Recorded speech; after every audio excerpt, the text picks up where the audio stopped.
Good evening, everybody. Thank you for coming out tonight. We're going to get going under the Meet the Candidate nights. My name is Greg Matakis. What I'm going to do is ask the two candidates to introduce themselves. Just give a quick synopsis of your background, real quickly, and then we'll get into the questions.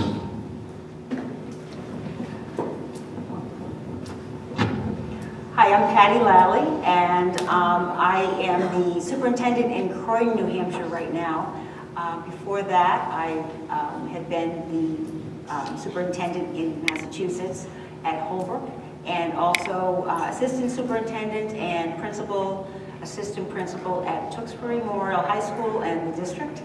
And before that, I was at North Reading High School, and I was a department chair, and I taught in Melrose. When I started out for 21 years, I taught French, Spanish, English, reading, social studies, special ed, the three different levels of mild, moderate, and severe. So I have a background in teaching and in regular and special ed, and I've enjoyed so much working at that, I decided I'd retire from there and come up to New Hampshire. So thank you for having me here tonight. It's a pleasure and an honor to be here. Good evening, everyone. My name is Bill Rearick. I'll start in reverse order. I first started teaching in Derry, New Hampshire. Graduated from the University of Rhode Island back when Ronald Reagan was president, and there were no jobs in Rhode Island, so I moved up to New Hampshire, and I was fortunate enough to be hired at Hood Junior High School in Derry. I spent 3 years teaching junior high social studies. I then moved on to Pittsfield High School because I wanted to teach high school history. I taught there for 2 years. I was then fortunate enough to get hired back at my high school back in Rhode Island, where I went to high school at. I had a welcome back Cotter moment, and was able to go back to my old high school. I taught U.S. history and advanced placement U.S. history there for 8 years before I became an administrator. I started out as an assistant principal at the largest high school in Rhode Island. We had almost 2,000 students at the time. I did that for 2 years. I then became a principal at Tiverton High School, where I served for 5 years, and then became superintendent, where I recently spent the past 15 years, and I just retired this past June. I'm serving as a consultant for the district for this year. And I determined a couple of years ago, when my wife and I were planning on life after working in Rhode Island, I decided that I still wanted to continue being a superintendent of schools. So when I saw the position available here at the SAU15, I applied, and I'm just thrilled to be here, that I made it this far, and I look forward to meeting and speaking with everyone this evening. Thank you very much. Dr. Lally, I'm going to start with you first. Please describe your vision of a progressive education system. And as superintendent, what role must you play to ensure the success of such a district? So I feel that a progressive district is one that collaborates, so it engages everyone, the whole community. So it's students, and it's parents, it's teachers, administrators, and people who don't have anyone in school, because those are the people you really need a lot of support from the community, and for people to know what's going on in your schools so that they're willing to come out and help and maybe lend their assistance. So I think when people come to the table and talk about the needs, and they look at the data and determine what really is needed in the district, that's the first step. But it has to be a collaboration, because one person's vision is not enough for a district. You really need to make sure that people buy into this, and people feel that's the need. Some people, they have different needs than others, and I know that I've found that in some places, there's a disconnect with what they're doing in the schools and what the community really wants for success there. So I would, try to do that and make sure that we talk to all the stakeholders, and then we start on what are the needs, because we can tell that from data, and we start working as a team in trying to make sure that we address those issues. For example, student performance. I think that's obviously a buzzword everywhere.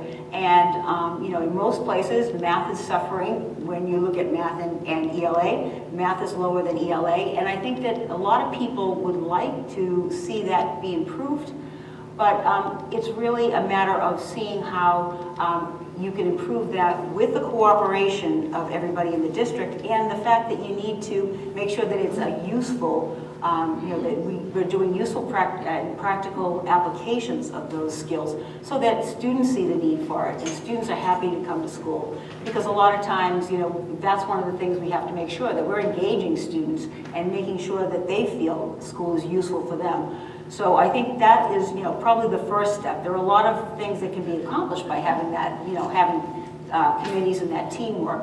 So, that's what I would want to see first, is going out into the community, finding out what people would really like from the schools, even people who don't have children here. Thank you. Thank you. Mr. Eric, you need me to repeat the question? Or? Yeah, could you? Sure. Describe your vision of a progressive education system. As superintendent, what role must you play to ensure the success of such a district? I'll walk behind you here.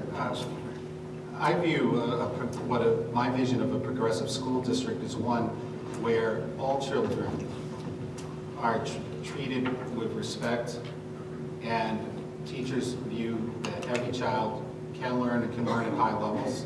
I think, unfortunately, in the last 10 or 20 years, education as a whole, we've moved towards just focusing in on state assessments or assessment pieces, and use that, and that's being used as the sole indicator for the success of a district. And I don't think that's the only thing that you should use to measure whether a district is effective or not. Teachers and administrators have to be able to set up an environment, a learning environment, where all students have multiple pathways to achieve the standards you want them to achieve. A written assessment is just one way, or a test is just one way to measure a child's success. A child should be measured on a multitude of assessments throughout the course of the school year by the teacher. And I think as an administrator, it's my job to support my principals in achieving the goals of the school district or the SAU and support them wherever possible. It's not my job to run the schools. It's my job to get support and support them, whether it's financial or with expertise, or to get them the support. If I don't have the expertise, find the people, bring them in to support the teachers. Because as a superintendent, that's my key job, is to run the district and support my staff. It's the principals that run the district day to day. They're on the line every day, and it's my job to support them. And I just think when I hear progressive, sometimes I think another drawback that I've seen in the profession is that everyone wants to go towards the new shiny penny, and districts forget what they do well just to go in a new direction because that's the latest thing to do.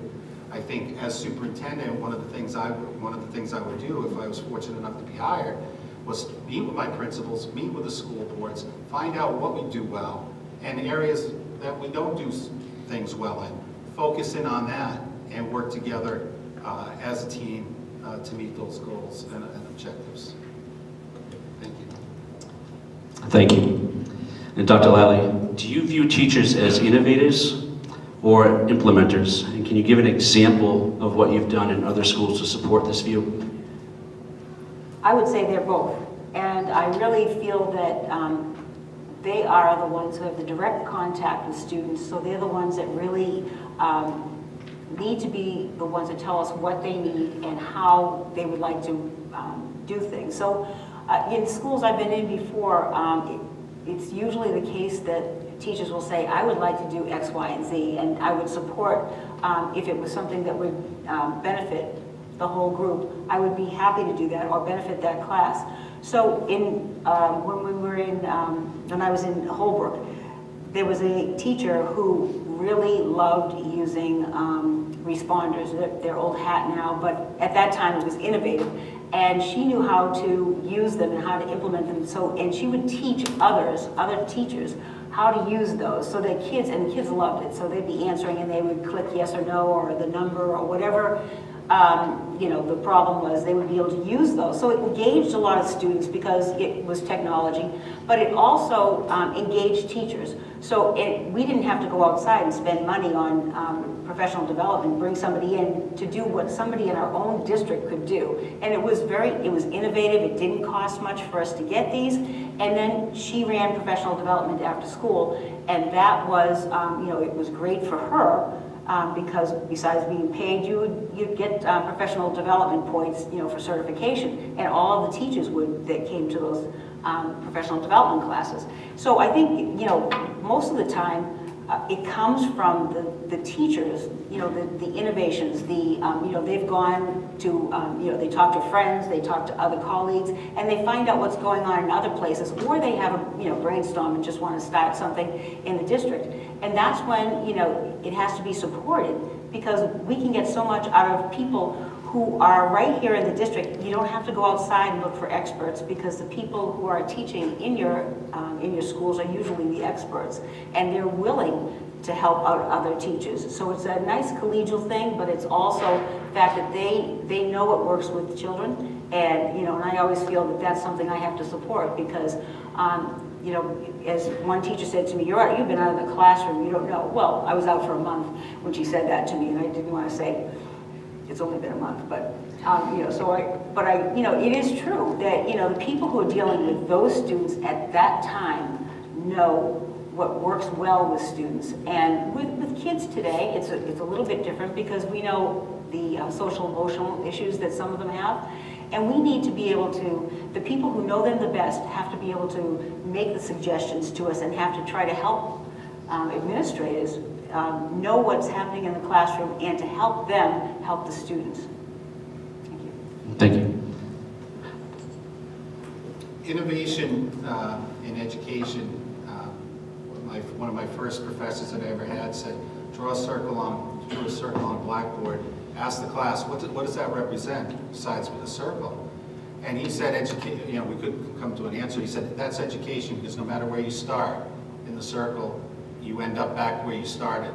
In education, we keep recycling, and we keep trying to do new things, when right in front of us in most districts, and in my district, I don't think we're any different than the three communities here.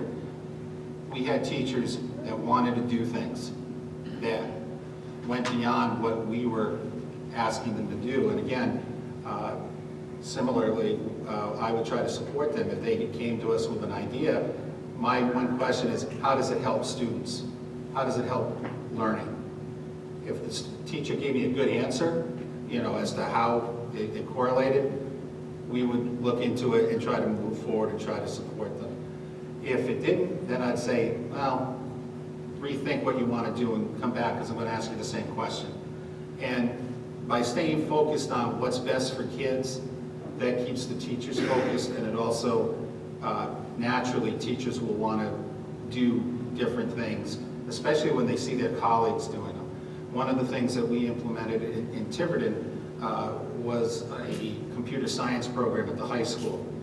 We never had one up until 3 years ago, when the teacher came to us who wanted to teach it. She wasn't a math teacher, she was a computer teacher.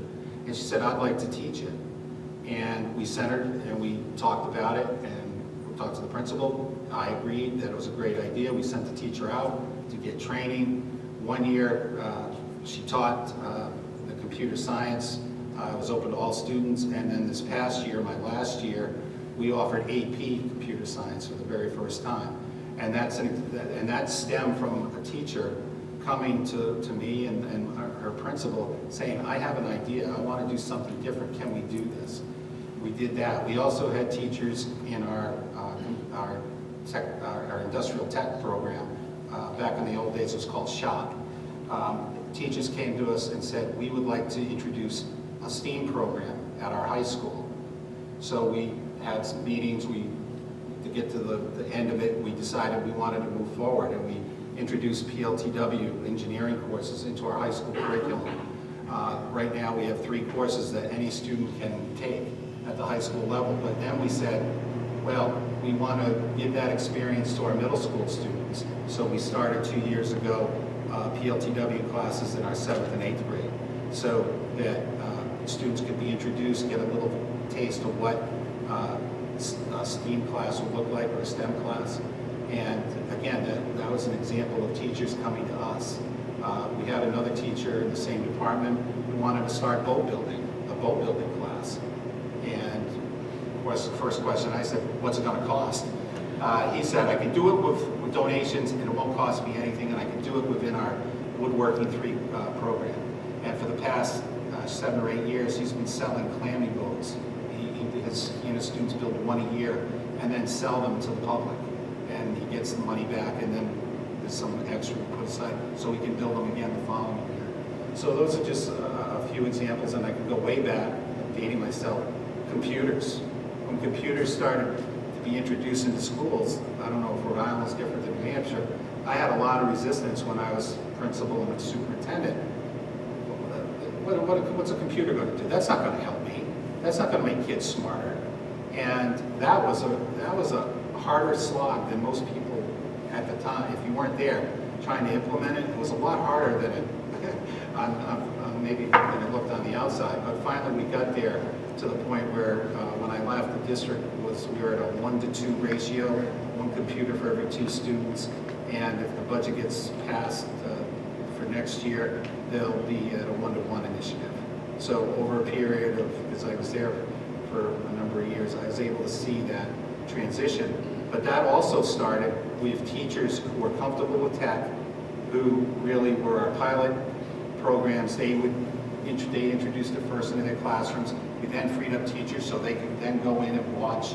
And then it took a few years, but again, now, tech's used everywhere at all levels. So, again, innovation in education can be a deadly term, because a lot of educators want to grab that shiny penny and then scrap everything they do well. I think you just have to be cautious. Remember what you do well, what got you there, and then work on areas that need improvement. Thank you. Mr. Rick, do you believe there's a correlation between parent engagement and student outcomes? If so, what's your plan to develop or strengthen the partnership within the SAU15 community? Absolutely. Parent involvement is, I believe, directly tied to how students do well in school. If parents are engaged in their child's learning, they know what's going on in school. And again, it's progressive. When children are younger, it's easier to get information out of your child. When the child's 7 or 8, hey, mommy, daddy.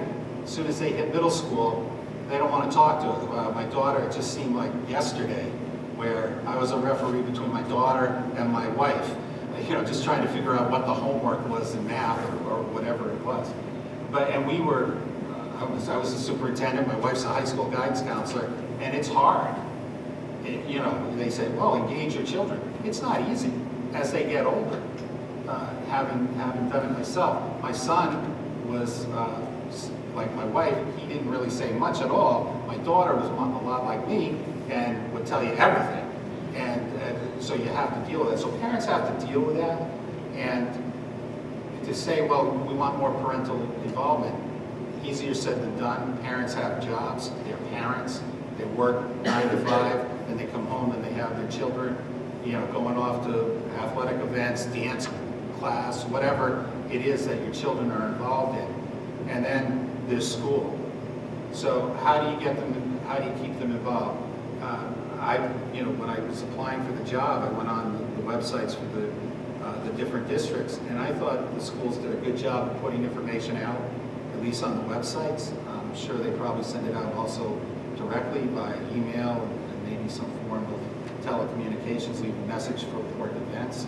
But what I learned in my district is that, and I worked with our principals, and it took us a while to get there, you can't overload parents either with information, because they'll just, oh geez, there's another email from the principal, I'm not reading it, or from the central office, I'm not reading it. So you have to be conscious of that with the information you send out.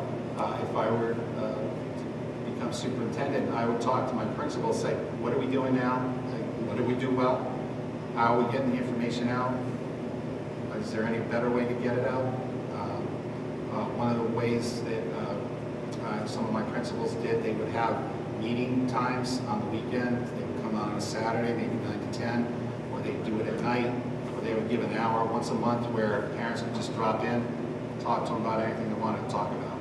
And depending on the level of interest, sometimes it would go all year for a principal, other times nobody would show, so it wasn't run as frequently.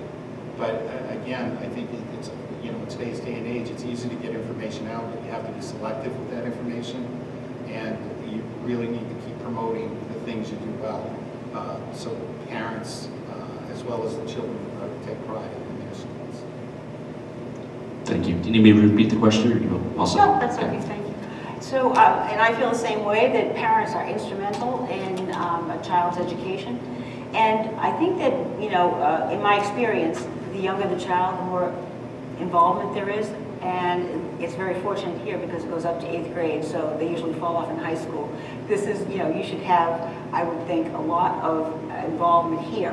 And I saw on your website you have a volunteer group that parents can, or community members can volunteer and come in and work in the schools. And I think that's one of the best things that you can do, because people see what a wonderful education the children are getting. So, just walking around here last week, I saw that, any parent would be proud to see what was going on in the schools, because it was enthusiastic but not noisy. Kids were working productively in every class as you walk down the corridors. And I think people need to be in school sometimes, if they're volunteering, and see just what's going on so that they can appreciate how fortunate they are to have these nice little community schools. And, so to get people in too, I think we have to change up what we do sometimes.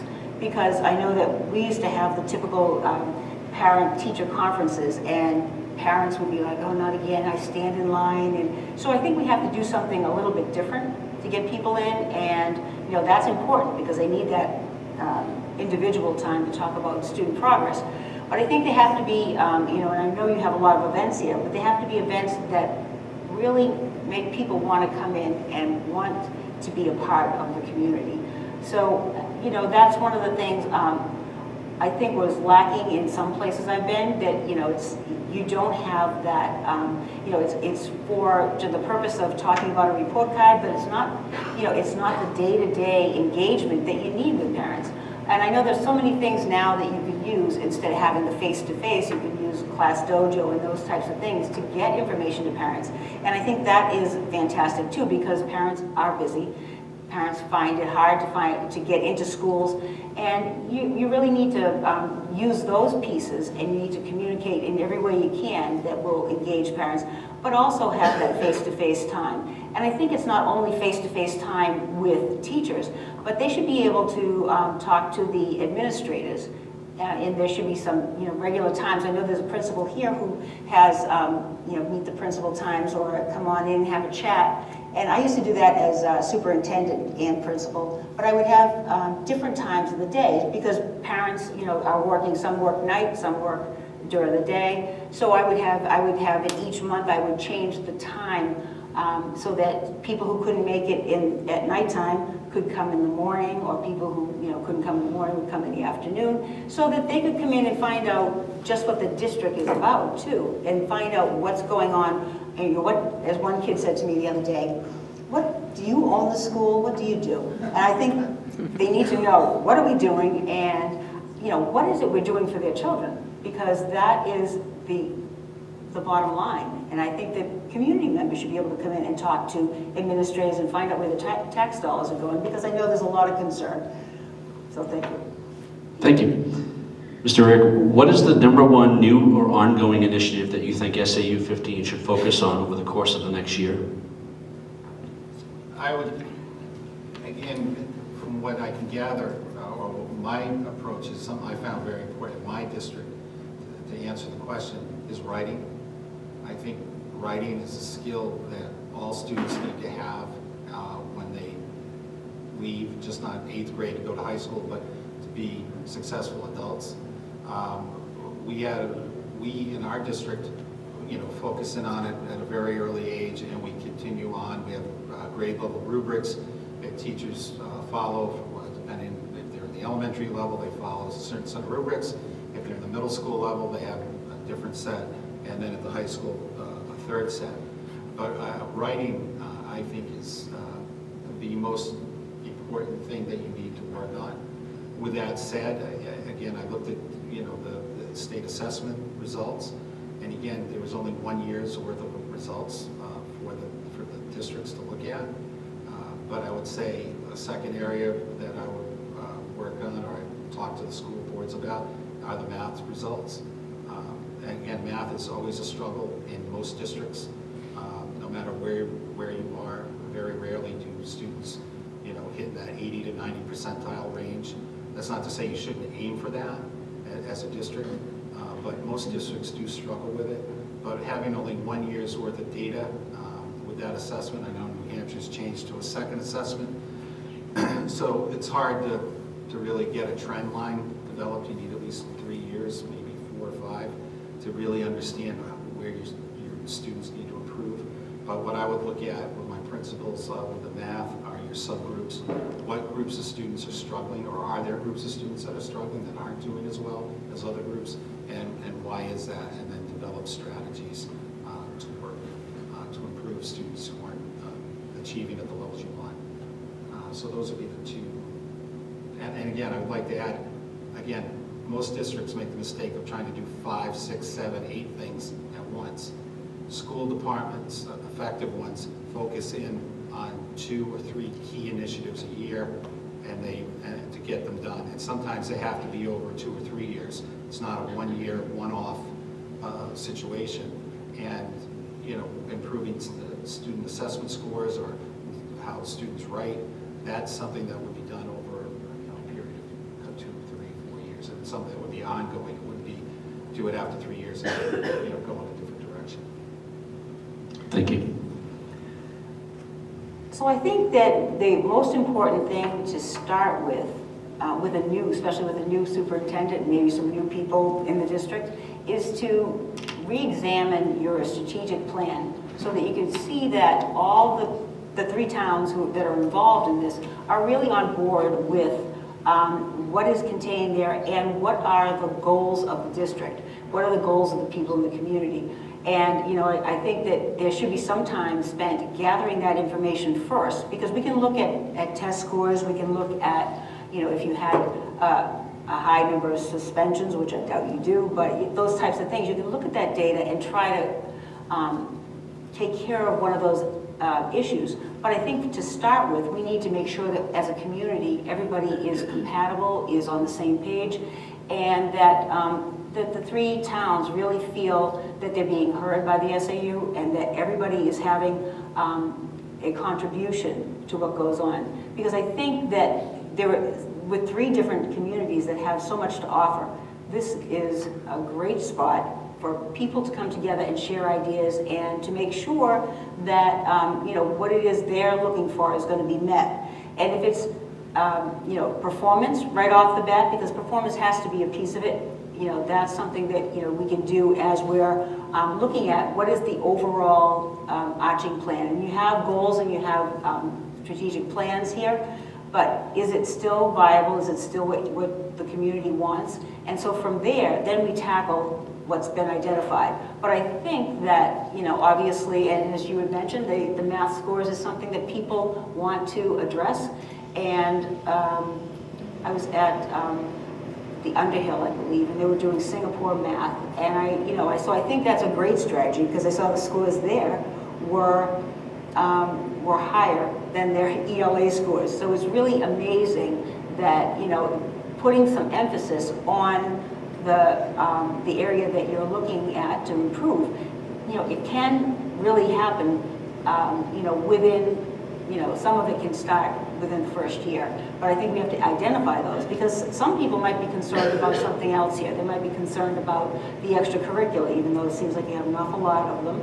But I think that's something that, people might be concerned about. So those need to be, those things need to be brought out. I know you did a survey too, and you're, talking about what you wanted in a superintendent. And I think one of the things was listening. So I think, we need to, a new person has to come in and listen to what your needs are, because it's not, for me to decide. It's for the community to decide. And I think bringing everybody together is only going to make everybody stronger. It's going to make the district stronger, and students are going to benefit from that. Thank you. Dr. Lally, as the new superintendent, please describe your actions, plans, and goals for the first 100 days, the first 6 months of your tenure, and then how you would gauge your success at the end of the first year. So part of what I just said, unfortunately, I wish I knew that question was coming, because part of that is what I would want to do, but also I want to listen and I want to observe, because I know there are people who rush in sometimes and make changes and it wasn't broken. Why are you fixing it? And people, there are a lot of things that people value that you don't realize it, and you could be stepping on it. I know a community I went into, one of the principals decided she was going to do away with library time, and I was like, this is what the community loves. And so you have to look and see what the community values. Someone came in and said, you're not going to have your drama. Well, I think you'd be up in arms. So I think the first step is to do, as I was mentioning, is to have focus groups and go around and talk to people, senior citizens, people without children, parents, obviously, major stakeholders, teachers are major stakeholders, and students are. Because I think sometimes, we forget that students have a lot of opinions about what they're doing. Most of it, you find that they really enjoy what they're doing, and they're happy and they're proud of what they're doing. But sometimes, a student might think of something that hasn't been presented to them, or it hasn't been presented in school, and they'd like to see happen. So I think we need to gather all of that information by having focus groups, and then tailor it so that this is going to meet everybody's needs here. So I would like to see that happen quickly, but I also want to make sure that I go out, going through the schools the other day. There's a lot to see, and there's a lot to visit with people, and I only met a handful of people from each school, where I'd love to go out and meet all the people who are in the schools and make sure that, that I know who people are. I can identify them right off the bat, not just from the picture. And so, I would like to see who they are and know, what their goals are, what they want for the district. Because oftentimes if you don't pay attention to that, they could be off to another district, and you can lose good people if they don't have a voice, or if they aren't asked, or they're not valued in your discussions. So I'd like to see that happen. I'd also like to meet with parents. I'd like to know what's going on with them, what they, how they feel things are going. We could do that through focus groups too. And I'd also like to meet the kids, because I met some the other day, and it was really refreshing.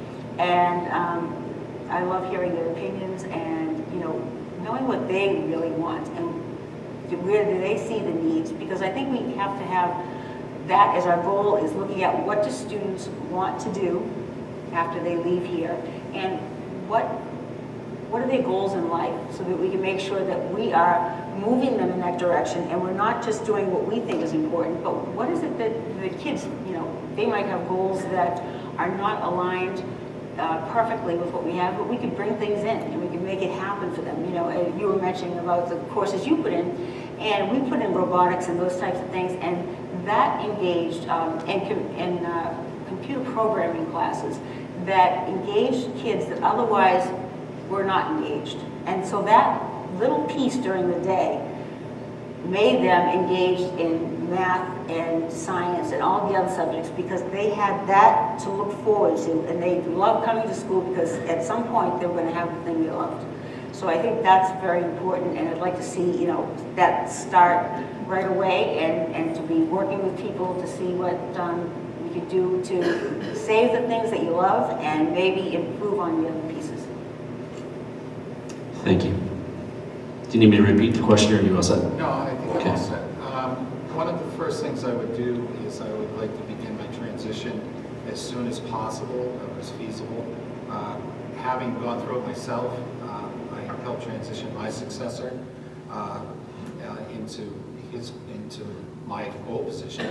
And I'm very respectful, and I understand that the principals have schools to run, the superintendent has the SAU to run, the central office has the support running the district.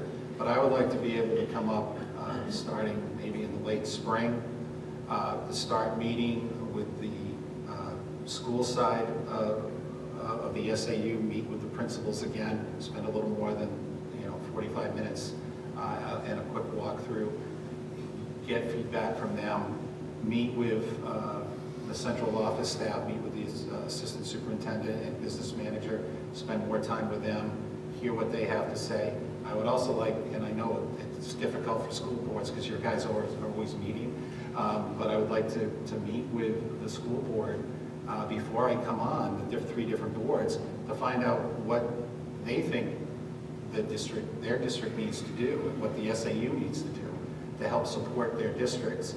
And then also during that transition period, and if it didn't happen until July, then so be it. But I'd also like to meet with the police and fire chiefs in each district, get to meet them because it's critical to have those relationships with those folks, even the DPW chief in each district. In Tiverton, I had strong relationships with those three groups, and you work very closely with them, just not in crisis situations, but for different issues that may come up. I would also meet with, I believe 2 of the towns have town administrators. I want to meet with them, get feedback from them. Also, if possible, meet with the teachers before the school year ends, just to hear what they have to say. And again, it would be really a giant listening tour for me to hear what everyone has to say, what they think is important, or things that concern them. One of the things, and I stated this in one of the interviews, is I would have meetings, I would have drop-in meetings with my teachers. I would pick a day with my principal, say I want to come after